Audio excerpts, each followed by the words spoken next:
कलयुग में ऐसा विधान है कि तुम सारे काम करो, लेकिन उन कामों को सच्चाई से, ईमानदारी से करो। अपने मन के अंदर किसी के प्रति द्वेष कपट ना रखो। गुरु ने नाम जो दिया है, ज़्यादा उसका अगर अभ्यास नहीं कर सकते, ध्यान नहीं कर सकते, तो कम से कम उस नाम का सुमन जरूर कर लिया करो। जो इस युग में उस नाम का सुमन मात्र भी कर लेगा, और वो सुमन करना मुश्किल भी नहीं है, सुमन करने में कोई दिक्कत नहीं, काम करते करते कर सकते हो, खाते खाते कर सकते हो।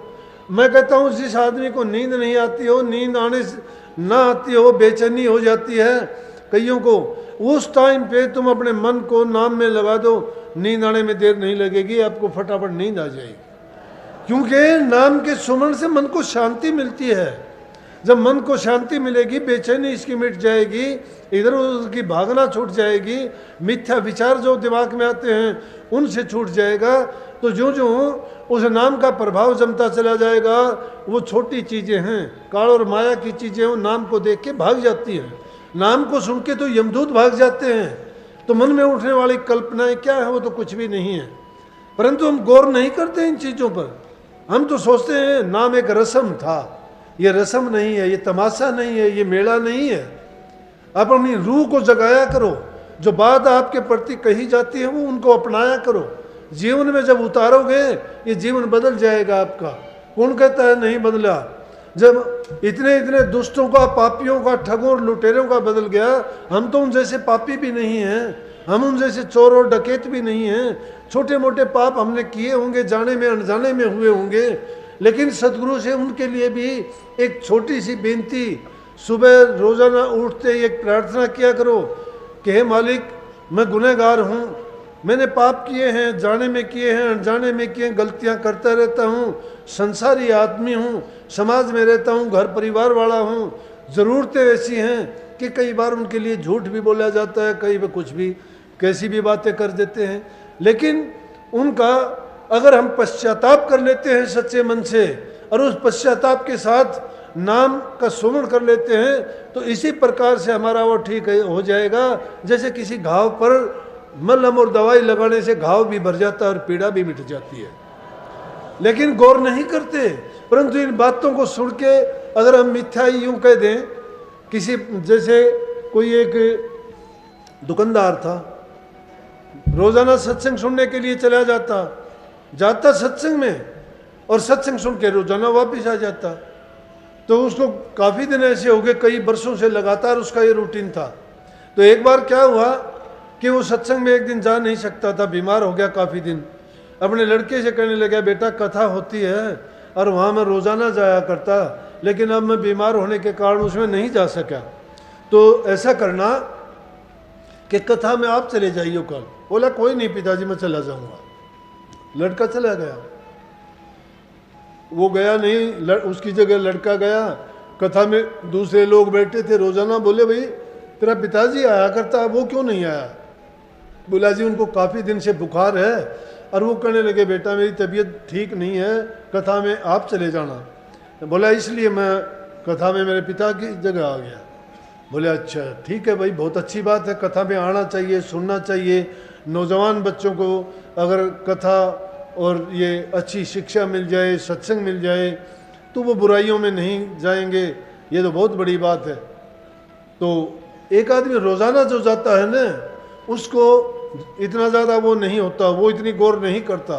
वो तो सोचता है मैंने ये बातें तो सुन रखी हैं, इन बातों का तो मुझे पता ही है क्या है इन बातों का।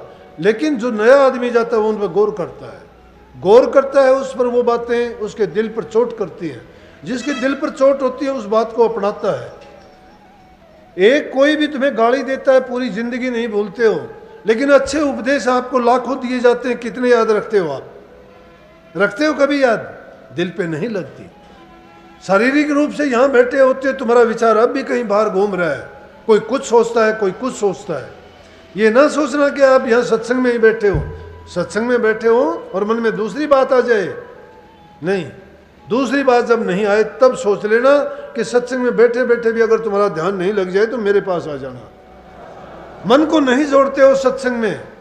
सत्संग का सुनना और देखना, दृष्टि सत्संग करने वाले पर आंखें उस पर जमी होनी चाहिए, मन उसके वचन पर, और हृदय के कपाट खुले होने चाहिए। जो कह दिया सबको संभालो अपने अंदर में, इतना गौर करो उस पर, और घर जाके उस पर चिंतन करो, फिर उसका देखो कि आपको कितना फायदा मिलेगा।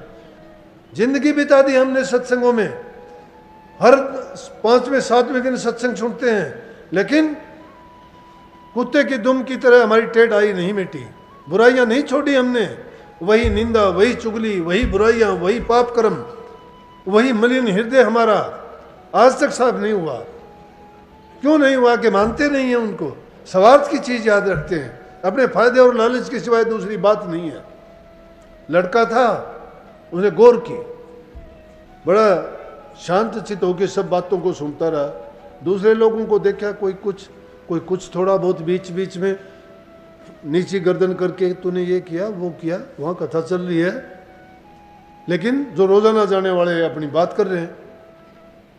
और वो बड़ी गौर से उसकी बात सुनी। तो उस दिन की जो कथा थी, उस कथा में गाय माता पर कथाकार ने प्रचार किया कि गाय माता से भी अच्छी होती है, गाय के दूध में ये गुण है, गाय के गोबर में ये गुण है, गाय के रोम रोम का फायदा है, गाय की पूजा करनी चाहिए, गाय को हमने सब सर्वोत्तम मानना चाहिए, हर घर में गाय पालनी चाहिए, गाय की जो इज्जत करता है वो सीधा स्वर्ग में जाता है। इस तरह के, अगर गाय कुछ तुम्हारा नुकसान भी कर दे तो उसको डंडा नहीं मारना चाहिए, उसको बुरा नहीं बोलना चाहिए। अगर उसको मारते हो, कुछ बुरा बोलते हो, तो समझो अपनी माँ को बोलते हो। लड़के ने बड़ी गौर से सारी बातें अपने दिल में रख ली कि भाई कथाकार ने बात तो बहुत अच्छी बताई, हमें ये माननी चाहिए, करनी चाहिए। वाक्य में गाय हमारी माँ है, हमें दूध पिलाती है, बछड़े उसके हल जोतने के काम आते हैं, गोबर उसका पवित्र है, चौका लगाने के काम आता है, बच जाता है उसके उपले बनाते हैं, अग्नि जलाने के काम आता है। वो भी गोबर होता है तो खेतों में खाद का काम करता है, कितनी अच्छी फसल होती है। गाय में तो बहुत गुण होते हैं, घी इसका बहुत अच्छा दवाइयों के काम आता है, दूध इसका बड़ा पवित्र है, लस्सी जो है कई गुण बताते हैं। बोले कि बात बहुत अच्छी बताई और मन में लेके आ गया। आने के बाद में क्या किया कि दुकान खोली उसने। दुकान खोल के कहीं खड़ रखी, कहीं बिनोड़े रखे, कहीं और अनाज की बोरियां खोल खोल के रख दी। और आप किसी काम में लग गया, थोड़ी देर में देखा तो गाय आ गई। गाय आके उसमें मुंह मार के खाने लगी। उधर सेठ बीमार था, रोजाना काम करता था। उसने सोचा कि चलो यहाँ बीमार हूँ, यहाँ तो बीमारी के और उल्टे सीधे ख्याल आएंगे, क्यों ना मैं दुकान पर चल पड़ूँ, मैं लेटा लेटा आराम कर लूँगा, ग्राहक आएंगे, किसी से बोलना, कभी कोई चीज़ लड़के को बताना, यूँ देखने से कोई आने जाने वाला मिलेंगे, तेरा टाइम पास हो जाएगा और बीमारी का ख्याल भी मन से हट जाएगा। तो सेठ घर से निकल के देखा, वो दुकान दिखाई दी, गाँ उसमें बोरी में से अनाज में मुँह मार रही, वो खाने लग रही। लड़का उसको देखने लग रहा, तो दूर से ही आवाज़ मारी, गाड़ियाँ देके बोला, जो गाड़ी वो बोल सकता था उस लड़के को, नालायक तू तो उजाड़ देगा, तूने क्या किया, ये गाय तो खा रही है। ये कहता कहता चला गया, उसने गाय नहीं हटाई, पास में चला गया। सेठ ने उठा के गाय को 2-3 डंडे मारे, लड़का रोने लगा। बोला नालायक रोया क्यों, मैंने एक तो तेरा काम कर दिया। बोला पिताजी आपने तो बहुत गलत काम कर दिया, मेरी माँ को डंडे मारे। बोला अरे गाय थी, ये तेरी माँ कहाँ थी। बोला कि माँ से भी बढ़ के हैगा। तो वो सारे बखान अपने पिताजी के सामने किए कि गाय हमारी माँ से बढ़ के है, गाय के दूध में ये फायदे हैं, गाय को हटाना नहीं चाहिए, मारना नहीं चाहिए। बोला तू कहाँ से है। बोला कल कथा में गया था। बोला उसने कथाकार ने ये बातें सब बताई थी, मुझे बहुत अच्छी लगी। बोला इसलिए मैंने गाय को नहीं हटाया। बोला अरे मूर्ख, ये बात सुनने की होती है, मानने की नहीं होती। बोला यूँ तो उजाड़ देगा तू हमें, ये बात मानने के लिए थोड़े, ये कथा वथा सुन के वहीं छोड़ के आ जाना चाहिए।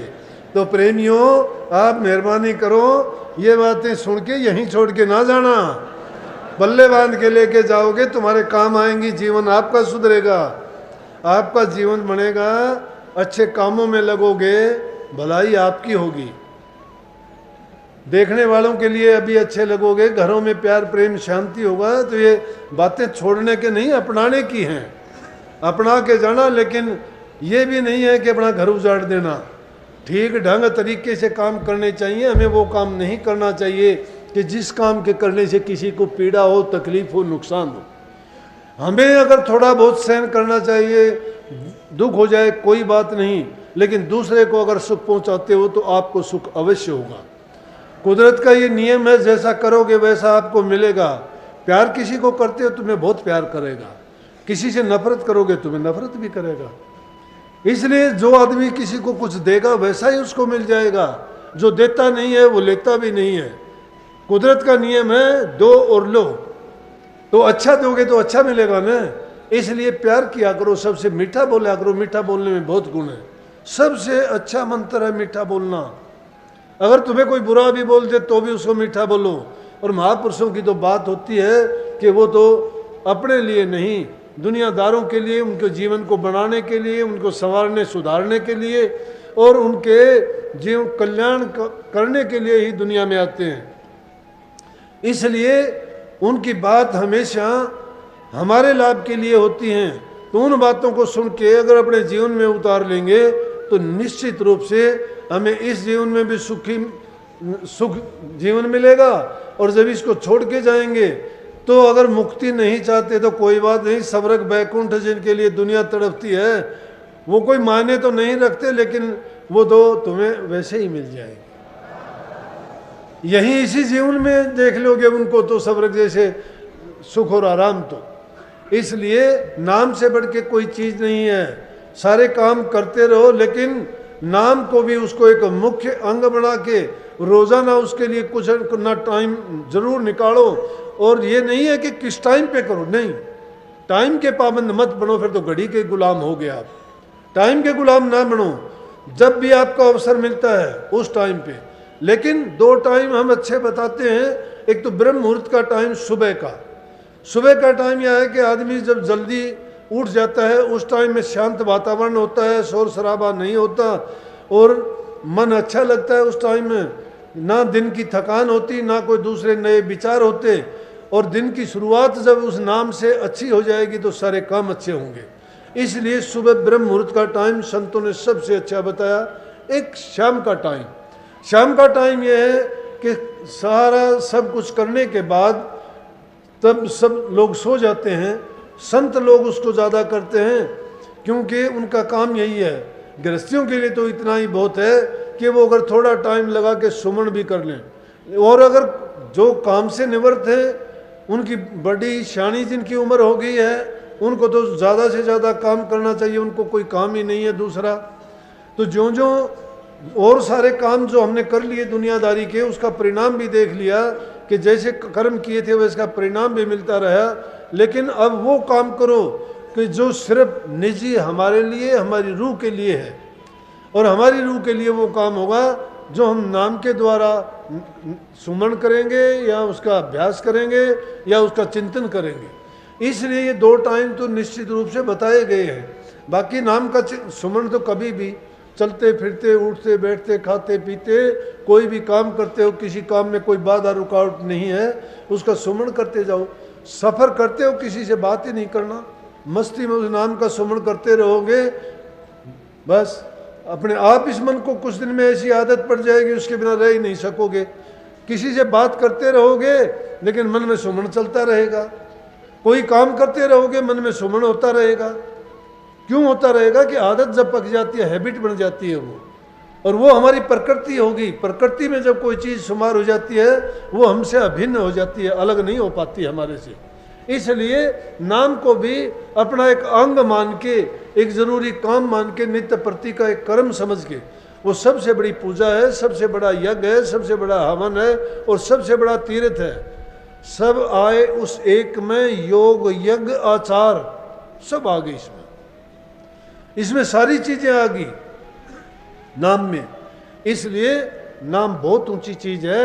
नाम का तो सिर्फ एक बार भी सच्चे दिल से, लेकिन उस नाम का सुमन करते वक्त अगर एकांत में बैठ के करते हो तो कभी भी दूसरी तरफ मन को जाने ना दो। अपने मन को एक निश्चिंत होकर हर चीज से सिर्फ एक ही चीज में मन को जमा दो। अगर 2 मिनट का भी ऐसा ध्यान आपका लग जाता है ना, आपको मैं कहता हूं 24 घंटे तक उसका नशा नहीं उतरता। इसलिए नाम को हमेशा याद रखो, उसका ज़्यादा से ज़्यादा फ़ायदा अभी उठाया जा सकता है। क्या पता कल को क्या बात हो, शरीर में रोग तकलीफ़ हो जाए, बीमारी आके घेर ले और हम उस चीज़ को नहीं कर पाए। जब तक शरीर तंदुरुस्त है, कुछ करने के योग्य है, तभी हमें अच्छा करना चाहिए। तो अब बहुत कुछ आपको बता दिया, ये आपकी मर्जी है कि कितना यहाँ छोड़ के जाओगे, कितना लेके जाओगे। मालिक आपको सद्बुद्धि दे, नाम में आपकी रुचि बढ़ाए, आपसे अच्छे काम करवाए और आपके जीवन में सुख, शांति, समृद्धि, खुशहाली दे।